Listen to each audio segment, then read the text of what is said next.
नमस्कार, मैं हूं ब्रजेश श्रीवास्तव। आप देख रहे हैं हमारा खास शो टॉक विद ब्रजेश। आज बात होगी बौद्ध धर्म को लेकर। आज बात होगी बौद्ध धर्म को लेकर शुरू हुई कंट्रोवर्सी को लेकर। दिल्ली सरकार के कैबिनेट मंत्री राजेंद्र पाल गौतम ने आज इस्तीफा दे दिया। उन्हें इस्तीफा देना पड़ा।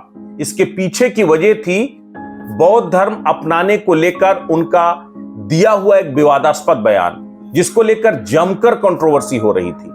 बीजेपी ने कड़ा ऐतराज जताया, जबरदस्त तरीके से आम आदमी पार्टी पर हमला बोला। गुजरात में केजरीवाल के खिलाफ तमाम बैनर और पोस्टर लगे और आखिरकार आज राजेंद्र पाल गौतम ने इस्तीफा दे दिया। इस्तीफा उस दिन दिया गया जिस दिन महर्षि वाल्मीकि की जयंती है। इस्तीफा उस दिन दिया गया जिस दिन कांसीराम, बहुजन समाज के रहनुमा कांसीराम की पुण्यतिथि है। अपने आप में राजेंद्र पाल गौतम का इस्तीफा बहुत कुछ कहता है कि हिंदुस्तान की सियासत में क्या हिंदू देवी देवताओं का विरोध इंटॉलरेंस की सीमा पार कर जाता है। उसको लेकर के किसी भी तरीके के टॉलरेंस एक्सेप्टेबल नहीं है। ये तमाम सवाल है। लेकिन आज चूंकि मौका है मानवर कांसीराम जी की पुण्यतिथि का, आज मौका है वाल्मीकि जयंती का। इन दोनों के अपने अपने रिलेशन हैं। बौद्ध धर्म और वाल्मीकि समाज, इनका बेहद ही गहरा नाता है।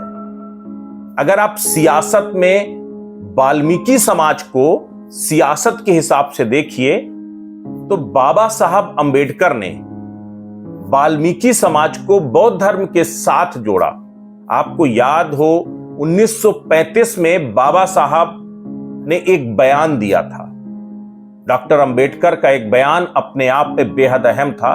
उनका साफ तौर पर कहना था कि अगर आप दिल की सुनना चाहते हैं तो धर्म बदलिए, अगर आप शांति से रहना चाहते हैं तो धर्म बदलिए, अगर आप सत्ता और स्वाभिमान के साथ जीना चाहते हैं तो धर्म बदलिए। 1935 में उन्होंने हिंदू धर्म छोड़ने का ऐलान कर दिया था। सीधे तौर पर उन्होंने हिंदू धर्म जब छोड़ा था तो उसकी तमाम जो जातिवादी जटिलताएं थीं उसको जो है कटघरे में खड़ा किया था। ब्राह्मणवादी मानसिकता, जातीय जटिलताएं, दलितों का उत्पीड़न, वो तमाम मुद्दे थे जिसकी वजह से डॉक्टर अंबेडकर ने 1935 में हिंदू धर्म छोड़ दिया था। लेकिन हिंदू धर्म तो उन्होंने छोड़ दिया था, लेकिन उसके लगभग 21 सालों बाद उन्होंने बौद्ध धर्म स्वीकार किया। क्योंकि 1935 का उनका जो बयान था, उस वक्त उन्होंने कहा था कि मैं हिंदू धर्म में पैदा तो हुआ लेकिन हिंदू धर्म में मरूंगा नहीं।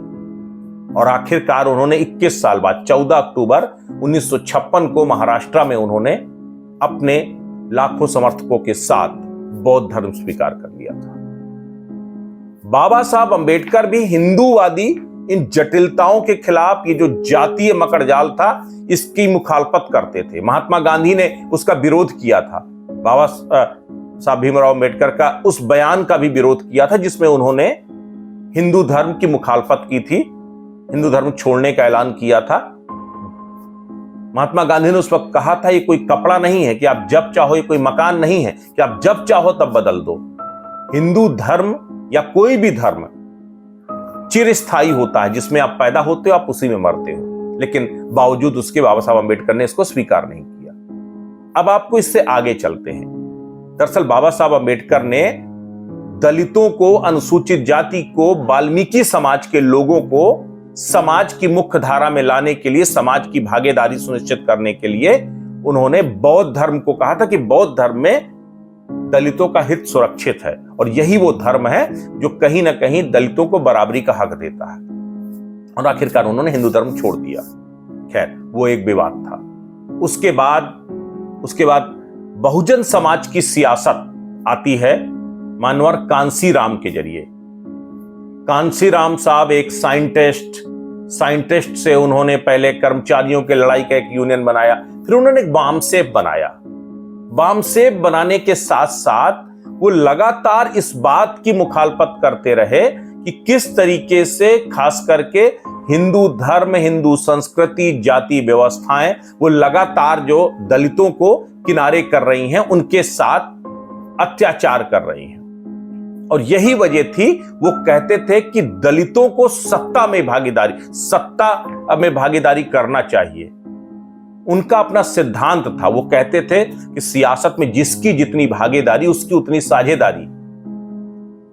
85 और 15% की जो लड़ाई थी उसमें उन्होंने दलितों को, पिछड़ों को, वंचितों को राजनीति के साथ जोड़ने का जो अद्भुत प्रयोग शुरू किया था, वो प्रयोग आज बहुजन समाज के तौर पर सत्ता में अमिट भागीदारी कर रहा है।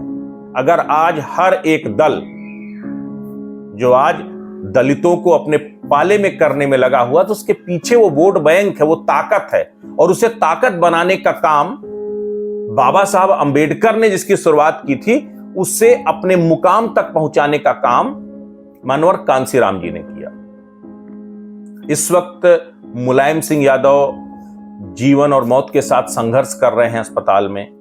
वो कई संस्मरण हैं जो मानवर कांसीराम को और मुलायम सिंह को एक साथ जोड़ते हैं। मानवर कांसीराम यूं तो सीधे तौर पर जो है वो कहते थे कि दलितों के चौखट तक सत्ता को आना चाहिए, लेकिन इसके साथ वो ये भी मानते थे कि दलित और पिछड़ों को भी एक साथ आना चाहिए। और यही वजह था कि न सिर्फ कांसीराम जी ने मुलायम सिंह यादव को राजनीतिक दल बनाने की सलाह दी थी, बल्कि इसके साथ जो है उन्होंने मुलायम सिंह यादव का साथ भी दिया था। समाजवादी पार्टी के साथ मिलकर के बीएसपी की सरकार भी बनाई थी। उनका सपना बड़ा था। एक बार अटल बिहारी वाजपेयी, पूर्व प्रधानमंत्री अटल बिहारी वाजपेयी ने कांसीराम जी को राष्ट्रपति बनने का ऑफर दिया था। उन्होंने कहा था आप राष्ट्रपति बन जाइए, तो उन्होंने कहा नहीं, मैं राष्ट्रपति बनने नहीं बल्कि प्रधानमंत्री बनने आया हूं। वो कहते थे कि मैं सत्ता में मुखौटा नहीं बन सकता, मैं सत्ता को कंट्रोल करने वाली ताकत बनना चाहता हूं, ताकि मैं वो दलित समाज के लोगों को सत्ता को उनकी चौखट तक लेके जा सकूं, उनको समाज की मुख्य धारा के साथ जोड़ सकूं। मानवर कांसीराम का भी एक यही सपना था। उनके दो सपने अधूरे रह गए। एक सपना उनका था प्रधानमंत्री बनना, लेकिन 2003 में अस्वस्थ होने के बाद वो प्रधानमंत्री नहीं बन पाए। उत्तर प्रदेश की सियासत में कांसीराम एक बड़ा नाम हो चुके थे। वाल्मीकि जयंती के साथ बार बार अगर हम कांसीराम जी को जोड़ते हैं तो वो अपने आप में बेहद अहम है, क्योंकि वाल्मीकि समाज वो बड़ा तबका है जो सियासत में या फिर कहें सामाजिक भागीदारी से बिल्कुल पीछे था, हाशिए पर था। उसको बाबा साहब अंबेडकर ने समाज की मुख्य धारा के साथ लाने के लिए जिस आरक्षण की वकालत की थी, उस आरक्षण की वकालत के साथ साथ बहुजन समाज की ताकत, उन्हें सियासी ताकत देने का काम कांसीराम साहब ने किया था। कांसीराम साहब ने सैकड़ों, हजारों किलोमीटर की साइकिल से यात्रा किया, जन जागरण किया, वाल्मीकि समाज को एकजुट किया, उसे सत्ता की ताकत बनाया। और उसके बाद जो है फिर वो चाहते थे कि एक दिन वो देश के प्रधानमंत्री बने और देश का जो वाल्मीकि समाज है वो ताकत के साथ देश की सियासत में भागीदारी करे। लेकिन वो सपना उनका पूरा नहीं हो पाया, क्योंकि असमय उनका स्वास्थ्य खराब हुआ और आखिरकार वो सियासत से 2003 में दूर हो गए। 2006 में उनकी दुखद मृत्यु हो गई। लेकिन सबसे बड़ी बात यह है, इस बीच उनका एक और सपना था। वो भी बाबा साहब अंबेडकर की तरह ही उन्होंने भी साफ तौर पर यह तय किया था, उन्होंने कहा था कि मैं भी बाबा साहब की तरह पैदा तो हिंदू धर्म में हुआ हूं, लेकिन हिंदू धर्म में मरना नहीं चाहता हूं। इसीलिए जिस दिन बाबा साहब अंबेडकर ने 14 अक्टूबर 1956 के बाद 14 अक्टूबर 2006 को बाबा साहब को बौद्ध धर्म ग्रहण किए हुए 50 साल पूरे होने वाले थे, और उस दिन वो उनका लक्ष्य था कि वो 2.5 करोड़ लोगों के साथ बौद्ध धर्म स्वीकार करेंगे, यानी आखिरी सांस वो बौद्ध धर्म में ही लेंगे। लेकिन वो भी उनका सपना पूरा नहीं हो पाया, और आखिरकार 6 दिन पहले ही 9 अक्टूबर 2006 को कांसीराम जी का निधन हो गया। लेकिन ये जो उदाहरण है, ये सियासत में इसलिए कि राजेंद्र पाल गौतम का जो बयान था, इस बयान को लेकर जिस तरह से भूचाल मचा, दरअसल इसी तरह का बयान डॉक्टर भीमराव अंबेडकर 1935 में दे चुके थे। कुछ उसी तरह का ब्राह्मणवादी मानसिकता के खिलाफ लगातार मुखर विरोध करते रहे कांसीराम। कांसीराम की पूरी सियासत ही ब्राह्मण विरोध पर टिकी थी। कांसीराम की पूरी सियासत ही कहीं ना कहीं बहुजन समाज और मनुवाद पर टिकी थी। आप मायावती जो उत्तराधिकारी बनी कांसीराम जी की, अगर आप उनका एक एक बयान सुनिए, वो अपनी ऑटोबायोग्राफी में लिखती हैं कि जब जब बहुजन समाज की ताकत बढ़ती है तब तब मनुवादियों के सीने पर सांप लौटने लगते हैं। इसके आगे उन्होंने कुछ और कंट्रोवर्शियल डायलॉग थे जिसको मैं नहीं बोलना चाहता, लेकिन इस थीम से केवल आप समझिए, इस शुरुआत से ही आप समझिए कि जब जब बहुजन समाज की ताकत बढ़ती तब तब मनुवादियों के सीने पर सांप लौटने लगते हैं। तो सीधे तौर पर ये जो लड़ाई थी वाल्मीकि समाज की, दलित समाज की, जो समाज का सर्वहारा वर्ग जिसको कहा गया, उच्च वर्ग जिसको कहा गया, इस उच्च वर्ग के खिलाफ कांसीराम ने अपनी पूरी लड़ाई को केंद्रित किया था। और वो भी उसी बुद्धिज्म की तरफ जा रहे थे, वो भी उस बुद्धिज्म को सपोर्ट करते थे। अगर मायावती ने अपनी पूरी सियासत शुरू किया तो उन्होंने बुद्धिज्म को प्रमोट किया। वो बुद्धिस्ट उसको लेकर महामाया नगर, इसके साथ ही जो है गौतम बुद्ध नगर, वो तमाम जो उन्होंने अपनी पूरी जो सियासत किया वो बुद्धिज्म की इर्द गिर्द मायावती की पूरी सियासत थी। यानी बुद्धिज्म सीधी सी बात कास्टिज्म का एक प्रतिरूप बन गया। उस दलित विरोध का चेहरा बुद्धिज्म बन गया। इस देश की सियासत में बुद्धिज्म दलित विरोध का मुखर चेहरा सामने आया। अब राजेंद्र पाल गौतम ने भी कमोबेश उसी लकीर को आगे बढ़ाया है। राजेंद्र पाल गौतम भी आम आदमी पार्टी का एक दलित चेहरा है। आम आदमी पार्टी की दलित सियासत का फेस राजेंद्र पाल गौतम है। और उन्होंने जिस तरीके से बयान दिया, वो उनको उस बयान के पीछे पॉलिटिकल माइलेज खोज रहे थे। लेकिन पॉलिटिकल माइलेज, मुझे लगता है शायद आकलन करने में केजरीवाल से गलती हुई, या फिर वो इस पूरे जो उन्माद था या फिर जिस तरह के बयान आ रहे थे उससे शायद डर गए, इसलिए राजेंद्र पाल गौतम को आखिरकार इस्तीफा देना पड़ा।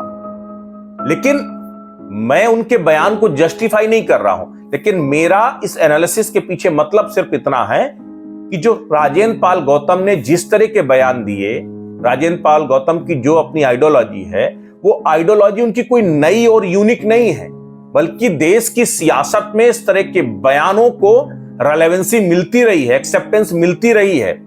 और एक बड़ा तबका अगर सियासत में एक धड़े के तौर पर जुड़ा, एक पॉलिटिकल पावर के तौर पर जुड़ा, तो उसके पीछे इसी तरह के बयान, इसी तरह की सोच थी।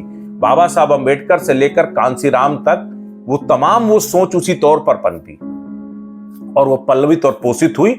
और आज वाल्मीकि समाज पॉलिटिक्स में एक ताकत है। हर एक राजनीतिक दल उसे अपनाने के लिए वो तमाम हथकंडे अपनाता है। तो ये अपने आप में एक विचारणीय प्रश्न है। अब चूंकि कांसीराम जी की आज पुण्यतिथि है, कांसीराम जी की अगर जीवन को थोड़ा सा समझने की कोशिश करें तो मैंने पहले भी बताया कि कांसीराम जी का जो जन्म था, कांसीराम जी का जो सफर था, वो पूरी तरीके से इस बहुजन समाज को ताकत देने के लिए समर्पित रहा।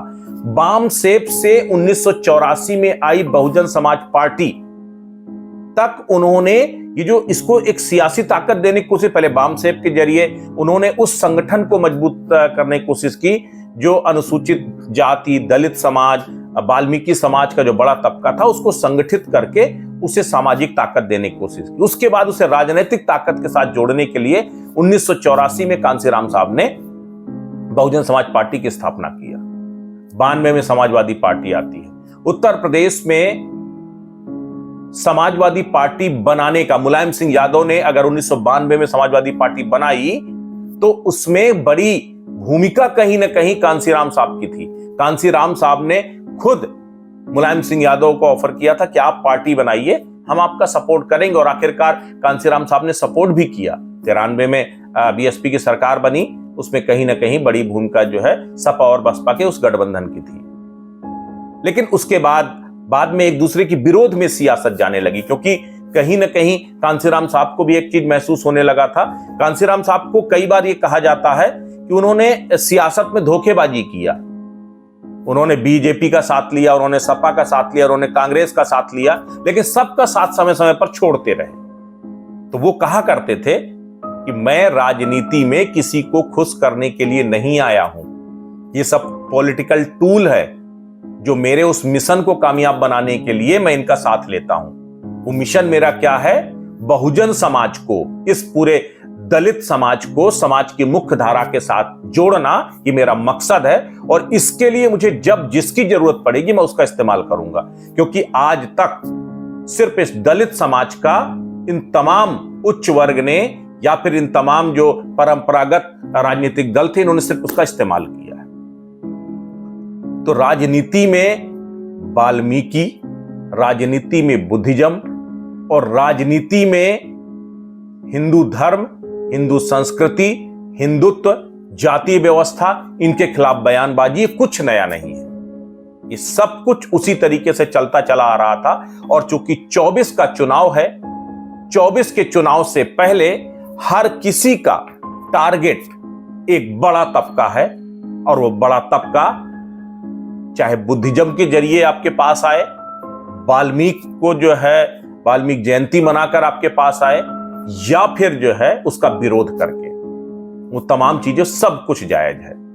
तो मुझे लगता है सियासत में न राजेंद्र पाल गौतम का बयान नया था, न ये विवाद नया है, और न ये परिपाटी नई है। बुद्ध इस देश की सियासत में